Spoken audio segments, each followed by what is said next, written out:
friends from Oregon, Montana, Wyoming. This is a British Northward. Currently west.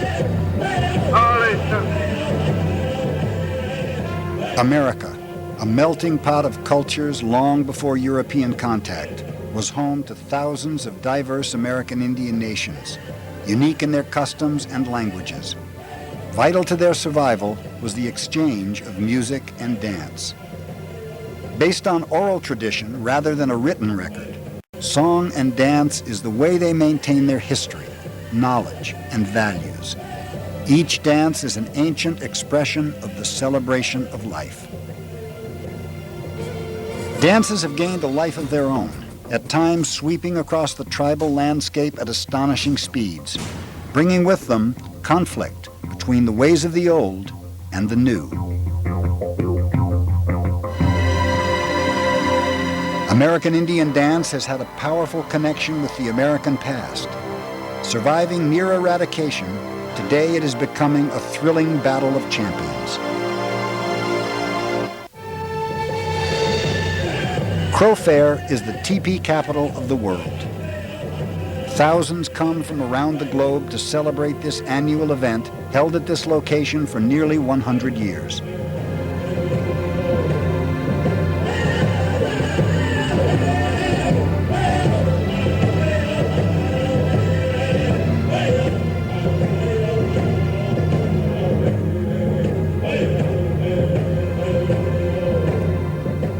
In the last 30 years, modern powwows, or intertribal powwows, have spread across the North American continent.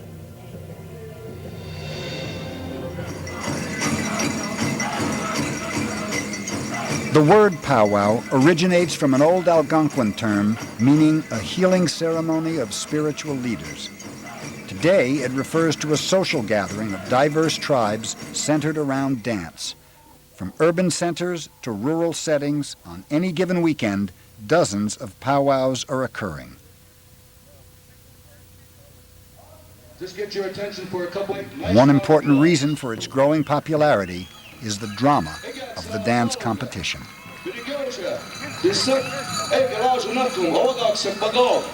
The contest dance is a recent addition to these age-old gatherings. Competitors must adhere to rigorous protocols if they're to realize the financial reward and title of champion. Many American Indians feel the contest dance is superficial and has commercialized their traditional gatherings. While the growing popularity of the contest threatens some tribal legacies, for others it is revitalizing the culture and generating a worldwide interest. At Crow Fair, as with other long-standing tribal powwows, the Crow people resist conformity, yet adapt elements of the intertribal format. The greatest encampment of Indian people today in America. There's no other place like it. I mean, they could have the greatest powwow in Foxwoods, Connecticut, Gathering of Nations in Albuquerque, but they will never duplicate Crow Fair. Native people identify themselves by the tribal nation to which they belong. Each nation has a unique story. For the Crow, theirs begins with the land, their promised land. In visions that were said that if you find this particular mountain, there would be your homeland. To us, our Mount Sinai is the Bighorn Mountains. Our way of life all came from here. When we left Hidatsis, we did not have teepees. At the time, we were in huts, and a man who was transformed from a man to a white owl, and he said, "These teepees are my body. Take this white teepee back to your people and give it all to them." A special custom occurs at Crow Fair, the parade. Ages old, this tradition comes from when the Crow moved camp at different times of the year. It is to bless their neighbors and encourage them to stay on the right road.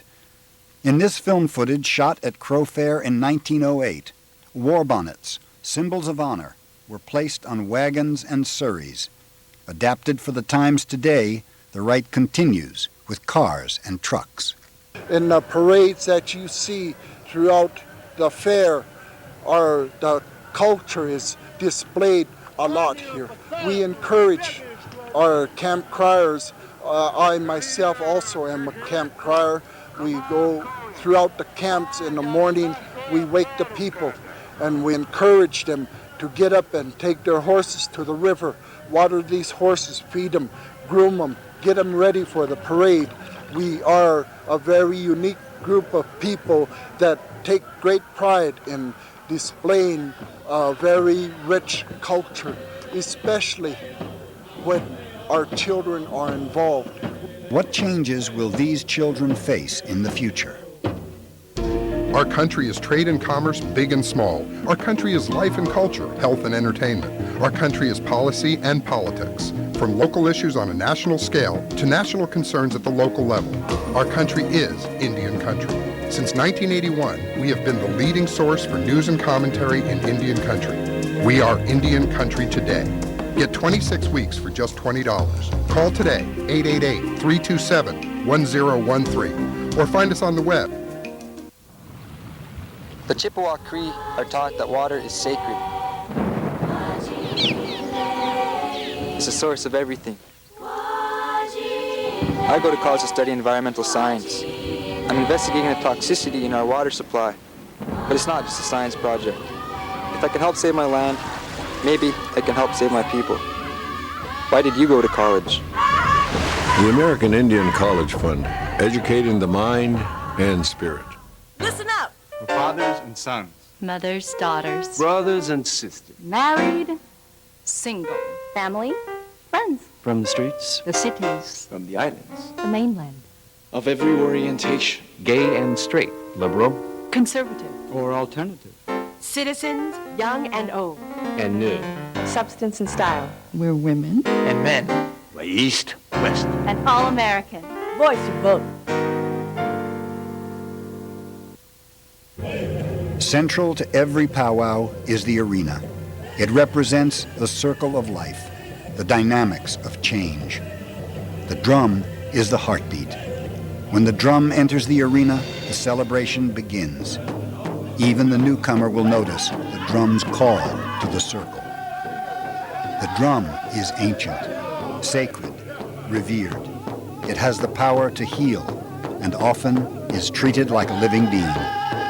Original ceremonial drums were made from buffalo hide stretched over hollowed logs. The music is a living record of history. Drums and singers come from a northern style or a southern style. The difference can be detected by the style of singing. The grand entry, or parade-in, begins with the color guard, including flag bearers and carrier of the Eagle staff. Veterans are given this prestigious honor. Next comes the powwow princess. Princesses from visiting nations, host tribe, women's clan representatives, head dancers, and honored guests. Next, the dancers enter the arena by their style of dance. At Crow Fair, the first group is the Crow traditional men dancers.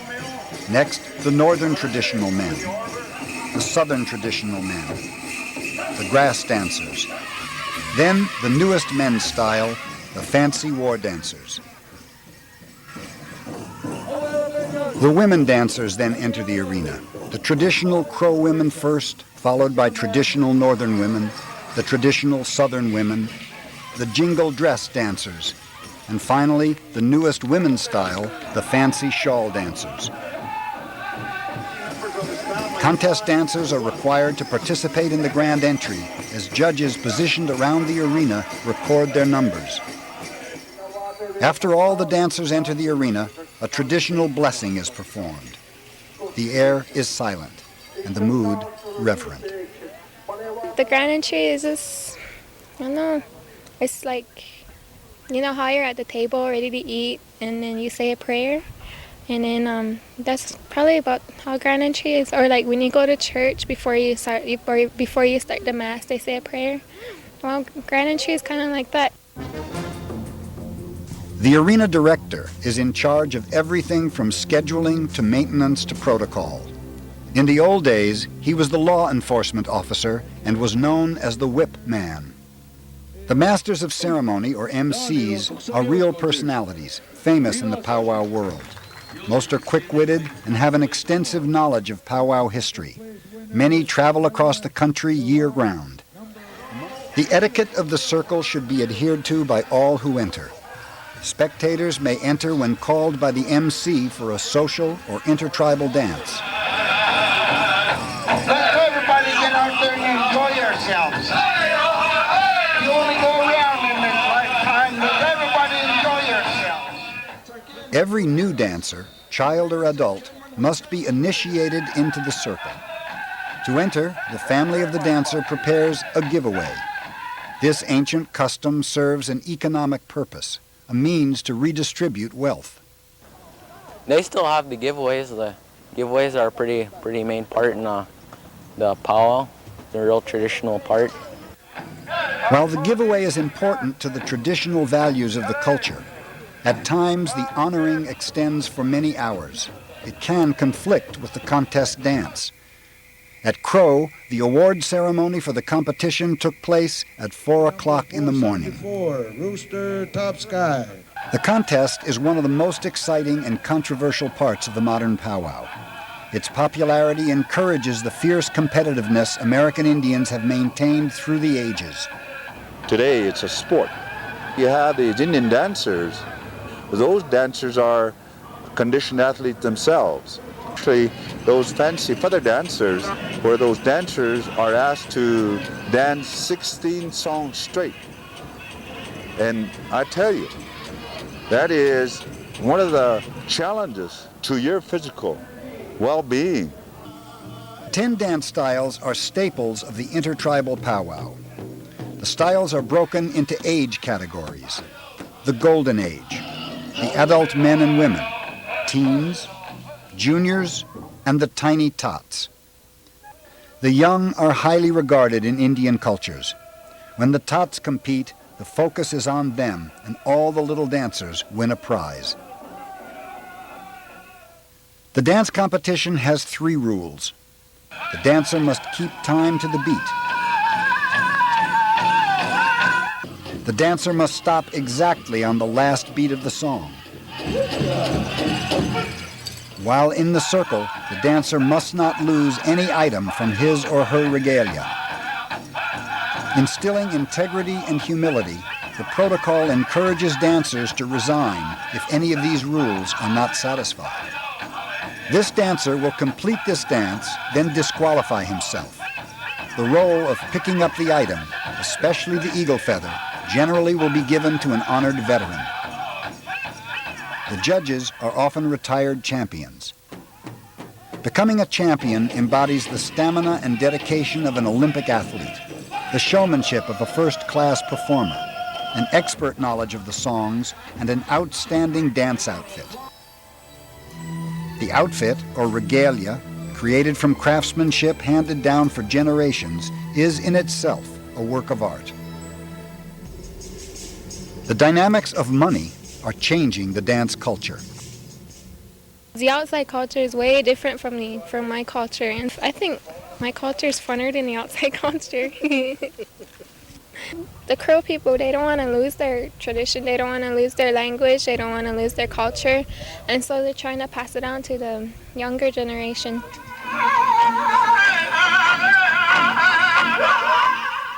The fact is, Indian people are free to dance, sing, and express the pride of their heritage.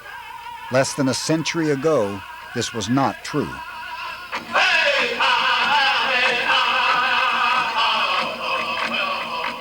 Beautiful.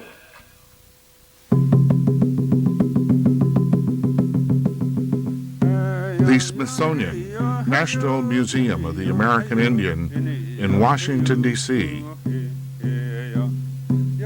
Opening September 2004.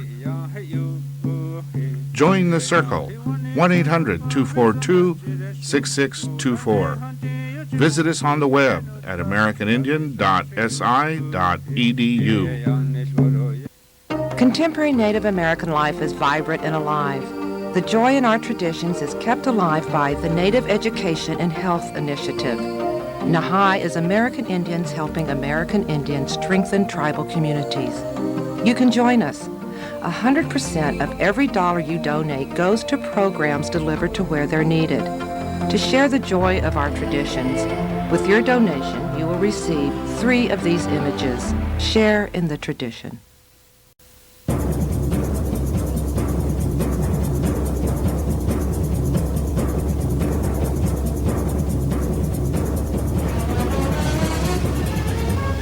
To better understand the spirit of the dance, the history of the last 2 centuries must be revealed. The relationship between the Great Plains Indians and the buffalo was a brotherhood. The Plains Indians' food, shelter, and clothing came from the buffalo, which gave their life. In turn, the Creator made the Indian caretaker of the buffalo, culling the weakest from the herd. The buffalo dance is symbolic of that respectful relationship. With Western expansion, in less than a decade, the alliance between the military and the railroad caused the near extinction of these nomadic creatures. It changed forever the way of life of the Plains Indians. One ambitious buffalo hunter killed more than 4,300 bison in less than 8 months. Unwittingly, he would play a part in the continuance of the Plains Indian dance. That man became known as Buffalo Bill. The Wild West shows started about 1882 and continued through the late 1920s. Buffalo Bill and others hired Indians to dance, despite the United States government's ban on all Indian dances. On the reservations, penalties for dancing ranged from withholding of rations to even imprisonment. Many Indians knew the shows afforded them the opportunity to be free. They could make money, travel, and dance.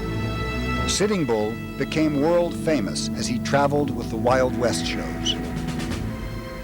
Years before, during a sacred Sundance, Sitting Bull had a vision of a great battle victory. In the summer of 1876, that vision came to life, here in the Crow Agency at the Battle of the Little Bighorn. In stark contrast to this monument, the Indians who were there, such as the Sioux, Cheyenne, and Arapaho, commemorate this battle through song and dance. After Sitting Bull returned from touring with the Wild West shows, the most powerful example of the conflict over Indian dance began. He joined a prophetic dance society that predicted a return to the old ways. In 1889, the ghost dance was spreading across the Indian nations like a wildfire. Because of his leadership in this movement, Sitting Bull was assassinated. Soon after, in the winter of 1890, nearly 300 Lakota, followers of the ghost dance, were massacred at Wounded Knee. Indian agents doubled their efforts to eradicate Indian dances. From the 1880s, Indian youth were forced into boarding schools. Native students discovered ways around the dance ban by working it into school events. While the school's goals were to repress Indian culture, they actually laid the groundwork for a pan-Indian identity. Indians from diverse cultures coexisted, sharing cultural values. Like many tribes, the Ponca were relocated to the Indian Territory, what is now the state of Oklahoma. Around 1879, in defiance of the government agents, they held the first intertribal powwow in the modern context. So many tribes, like the Omaha, Kaw, Kiowa, Osage, Pawnee, Oto, Cheyenne, Comanche, and Iowa, Missouri, were in the territory. They were able to travel, some over 100 miles, to participate. Another milestone for intertribal gatherings took place in 1916, the Anadarko Fair in central Oklahoma. Many ancient songs survive in the arena today because of the perseverance of these societies. Meanwhile, the Anglo culture had its influence. As the popularity of the Wild West shows soared, hundreds of Indians would be hired for a single show. These shows may have provoked the idea of the contest dance. Dancers auditioned and were judged by their performance. The best dancers received the highest salaries. At home, farm-based fairs, sponsored by the government, introduced prize ribbons and money for agriculture. Prizes for the most beautiful Indian regalia were sanctioned at these fairs and at Indian boarding schools, but the ban on unregulated dance was still enforced. The end of World War I rallied a new generation of warriors to dance. A controversial new dance style, the men's fancy dance, spread quickly across Indian country. In 1926, the government-run Haskell Institute settled a dispute of who was the greatest dancer when it held the first world championship of the fancy dance. Gus MacDonald of the Ponca won. He was awarded a trophy, and his tribe was given the right to host all future championships of the fancy dance. This firmly established the dance competition. Not until 1934 was the dance ban officially lifted. The Commissioner of Indian Affairs, John Collier, mandated, "The cultural liberty of Indians is in all respects to be considered equal to that of any non-Indian group." Dance gained more momentum during the Great Depression, ironically because of the railroad. Promoting tours through Indian country, it encouraged more Indians to dance. The World of American Indian Dance can be yours to own on DVD or VHS. Entertaining and educational, this program introduces you to the dances and music of American Indians from various tribes, highlighting diverse styles, spirituality, and the intricate craft of the regalia. Bring the powwow into your home. Own your copy of the World of American Indian Dance and celebrate this rich tradition time and time again. Call now or order online. Own it today. Where are you going?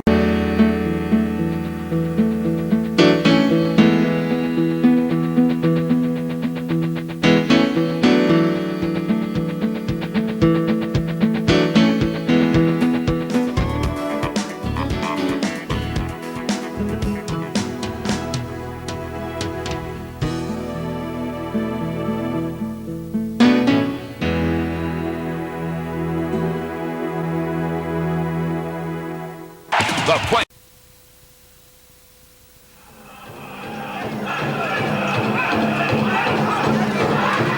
Crow style, that's what I dance in. That's been going on ever since the beginning.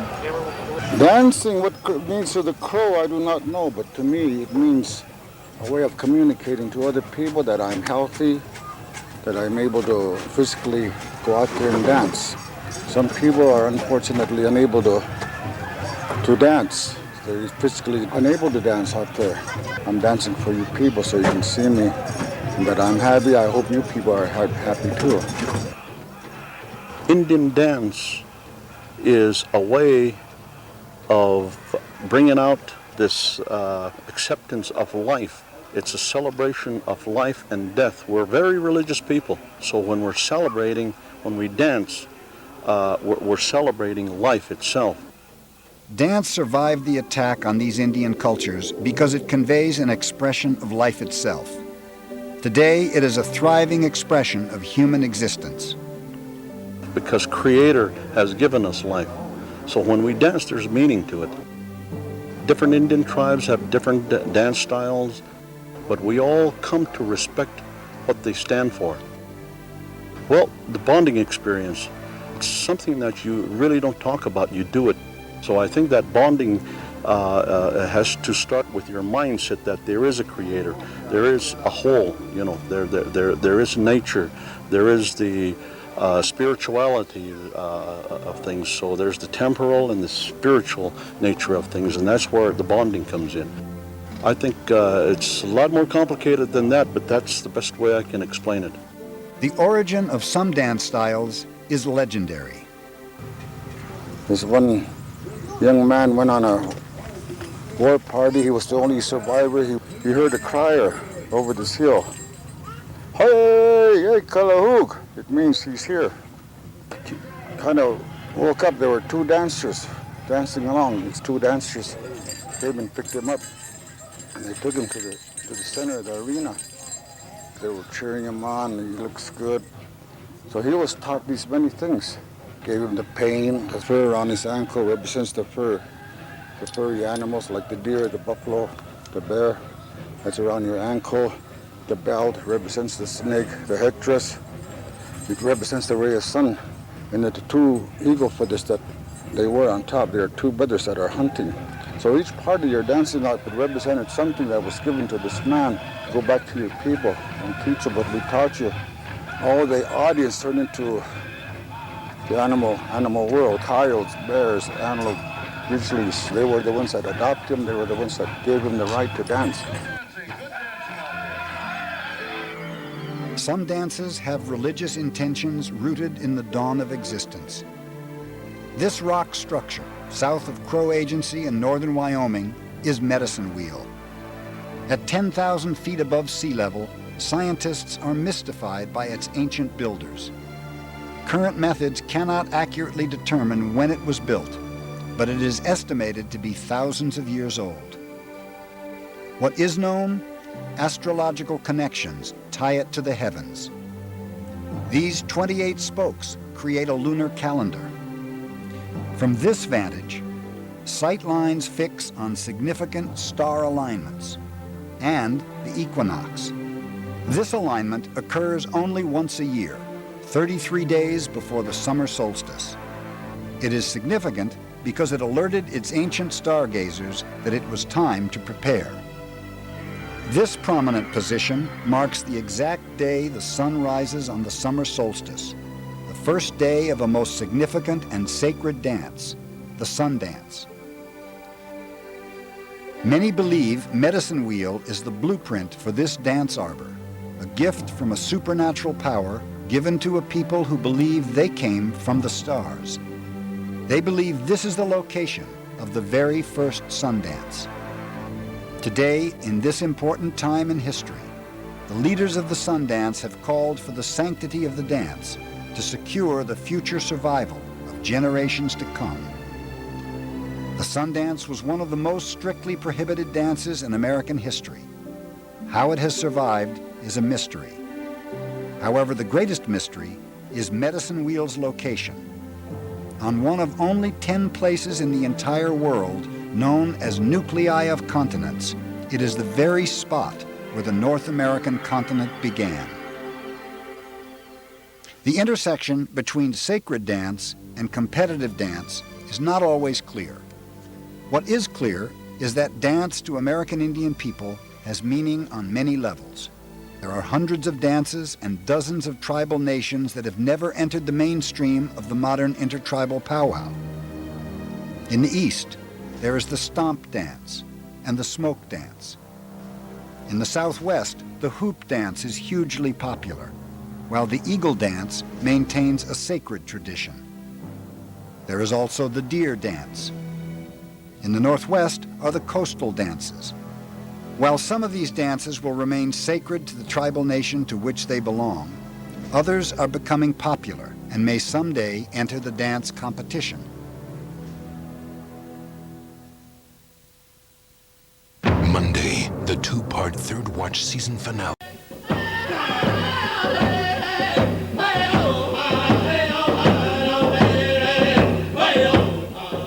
I'm a veteran in the combat and being in the Marine Corps and stuff. There's just some pride that goes into that, and there's a lot of spirituality for me in being out there with powwowing, you know, things that I do out there, people that I meet, and I guess just how I dance is a really important thing.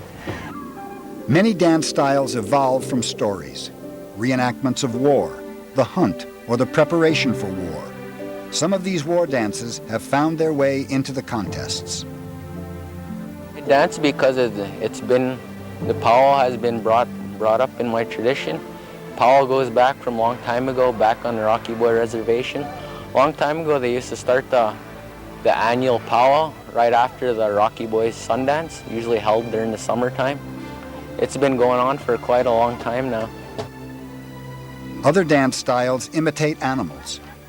The Crow traditional dance emulates a mating ritual of the grouse bird.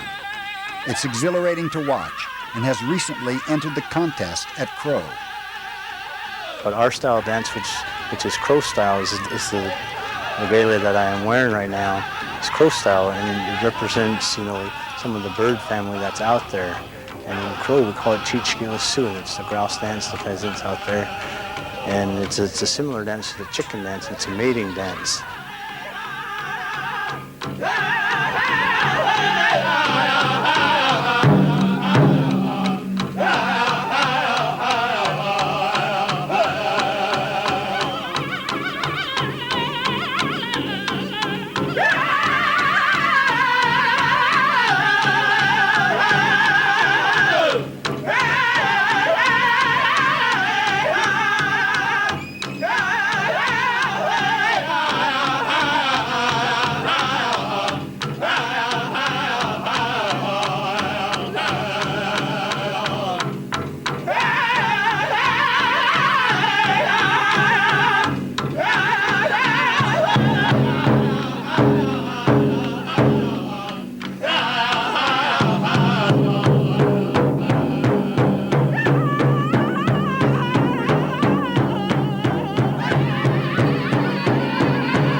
This dance is gaining popularity at some powwows in the northern-style regions.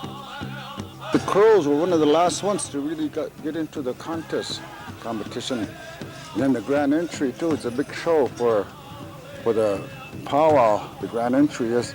But a lot of people had to get their people out in the arena. Crow Fair, we didn't need to do that. Crow Fair just started rolling by itself. The duck and dive is a dance that is not often seen in the intertribal powwow competitions today. This exciting dance may be the next to gain popularity across the country.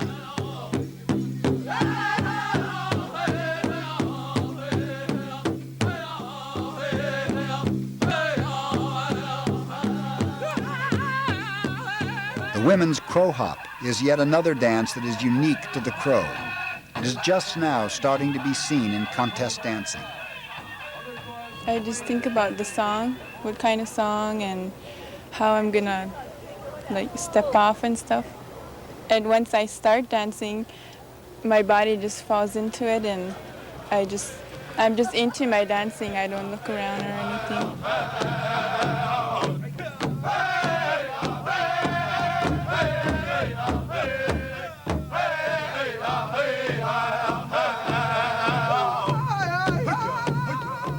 As dances enter the contest, their popularity grows, yet they risk becoming more and more similar.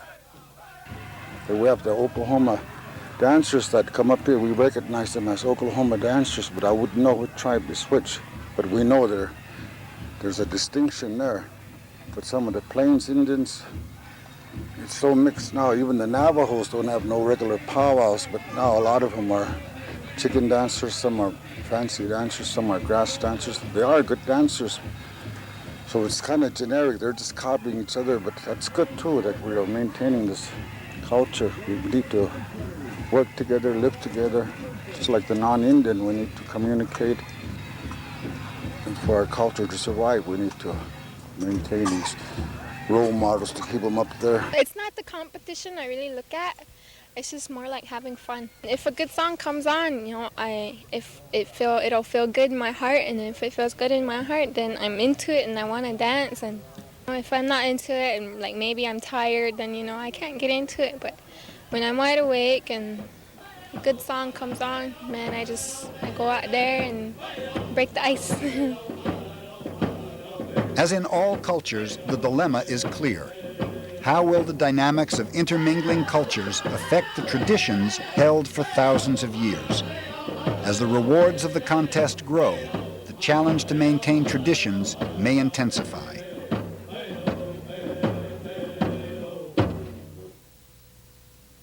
Hi, I'm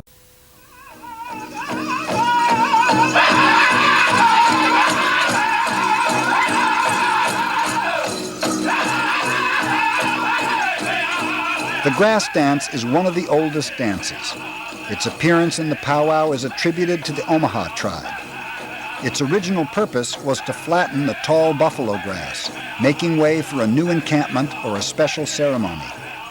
Although religious in origin, today the sacred rites are not practiced in the social setting of the powwow. In the arena, the grass dancers execute complicated movements in one direction, making them look easy. Then they repeat the same series of movements in the opposite direction. They act out the search for a proper site and the tamping of the grasses.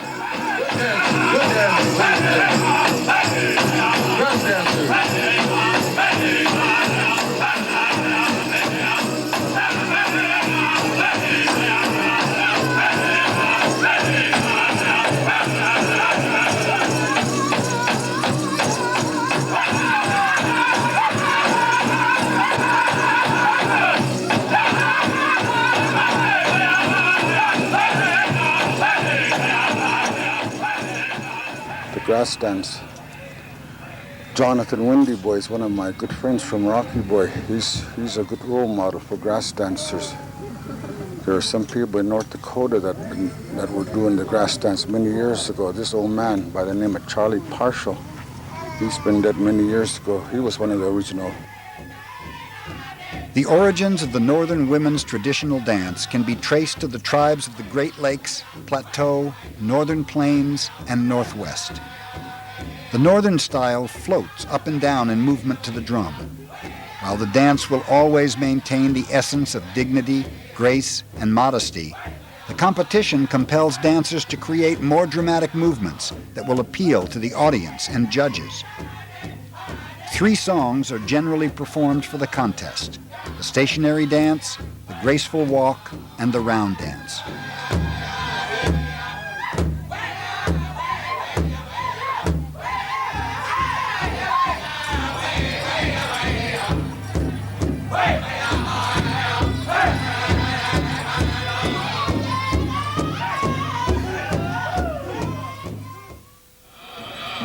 The Southern style of women's traditional dance recognizes 2 separate categories: the buckskin and the cloth dress. The dance is exactly the same, and in Southern arenas they are judged in separate categories. A champion dancer's fringe flows in graceful unison to the beat of the drum. The women's traditional dances evolved out of the ancient ritual, which showed prideful support of their returning warriors. They danced on the perimeter of the arena circle, while the male dancers reenacted the victories of war. While the dances remain the same today, after World War I, the dances began to appear on their own and are among the first competitive women's categories.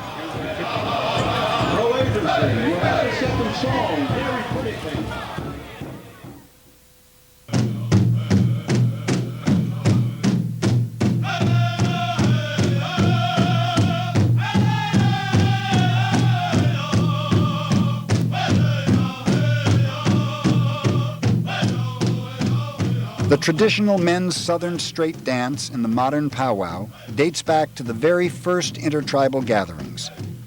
It is believed by the Oto that the straight dance was revealed to humanity by an old grizzly bear.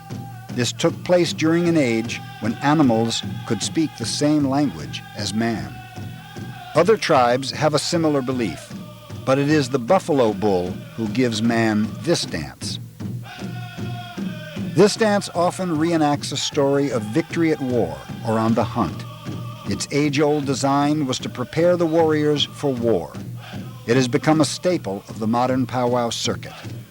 Popular trends are changing this dance in the powwow setting.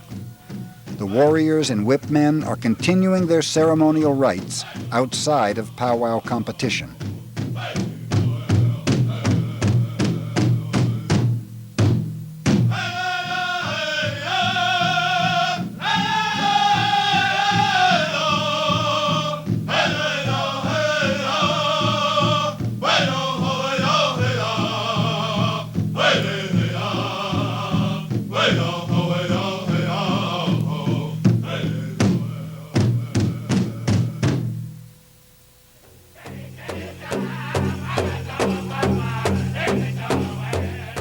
The Northern men's traditional dance developed out of the Sioux tribal war dances.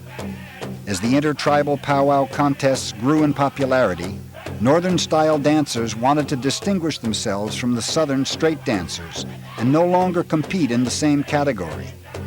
The first known separation took place at the All-Indian Days powwow of Albuquerque, New Mexico in 1968. A rhythmic bounce and strong shoulder movements characterize this dance style. As dancers create interesting movements to appeal to the judges in the competition, they must be careful not to get too fancy, as this style is one of the most respected and dignified traditions.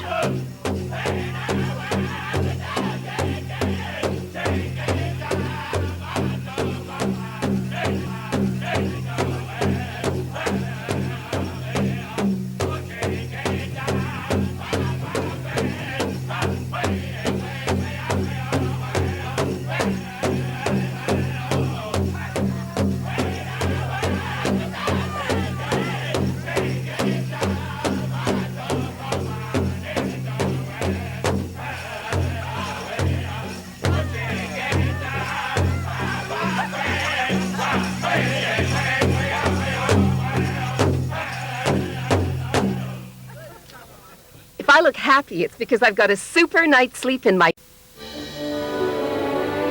From the teachings of the great law of peace, we seek harmony and balance through the power of good thoughts and actions.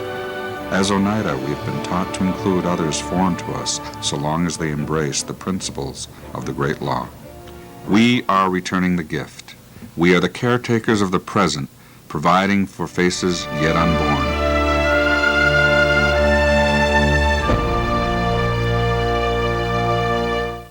The world of American Indian dance can be yours.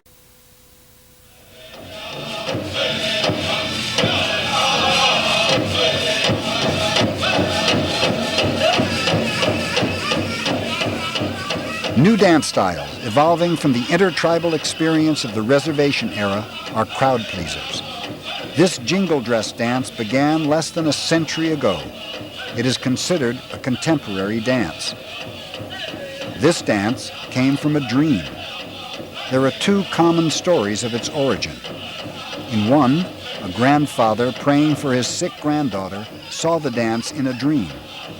The old man was instructed how to make a dress as pleasing to the ears as it is to the eyes.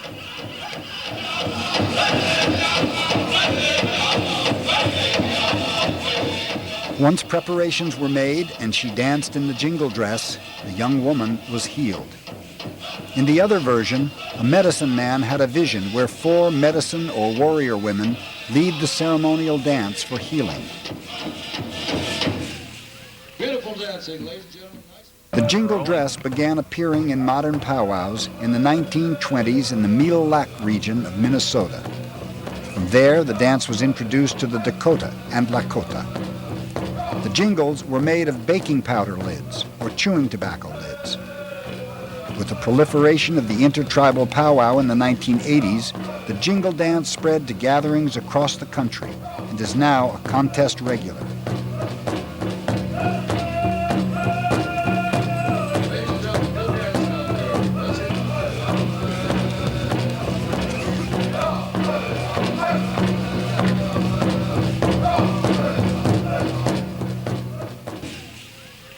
dancing, ladies and gentlemen. The fancy shawl dance is the newest of all the contest dances. Emerging in the mid-1950s, for a time it was known as North Dakota-style dancing. With the surging popularity of the men's fancy dance, women began to experiment with fancy steps, and this style evolved.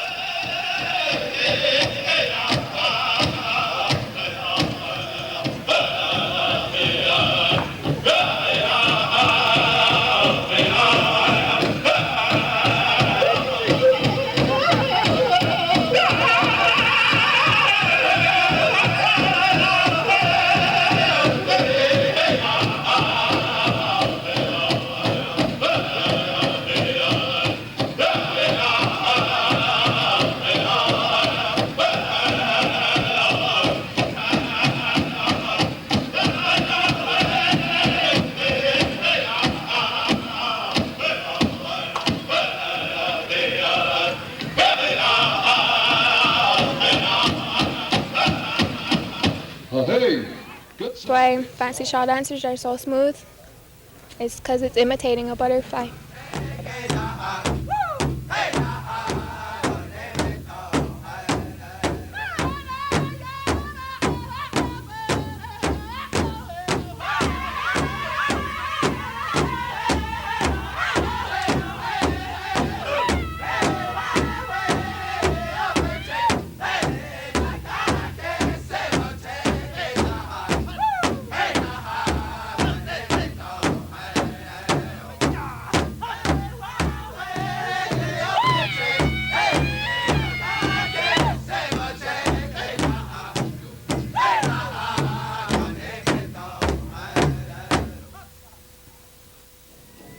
The men's fancy war dance, or fancy dance, came out of the need for veterans returning from World War I to express their experiences in a traditional way.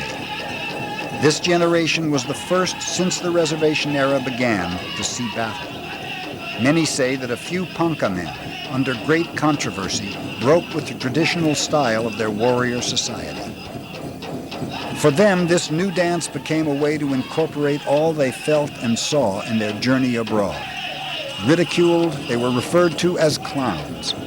Today, it has become the most thrilling dance style of them all. Oh, when I'm out there dancing, I feel the excitement and the urge to dance. Get it kind of pumped up kind of before we dance, getting ready for competition. The contest evolved out of reservation-era upheaval. The dynamics of change are inherent in the dances of the Indians of North America. While the contest dances of the intertribal powwows promote Indian culture, the risk is that the individuality of each unique culture could be lost. The evolution of the modern powwow has spread, particularly in the last 30 years, and it is reaching places as far away as Hamburg, London, and Tokyo.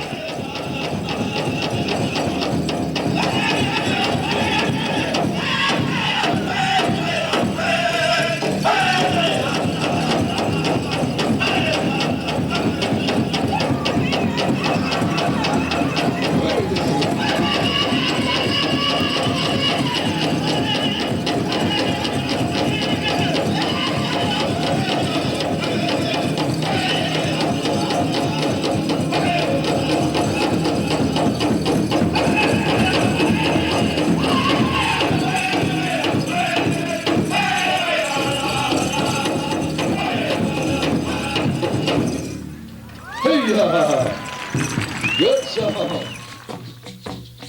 This has been a brief look at American Indian dance. Our next program will spotlight the thrill of the competition by determining the world champions of American Indian dance. With 30,000 years of practice, now America's first champions are coming to your living room, demonstrating how the beauty of culture lies in diversity. Stay tuned.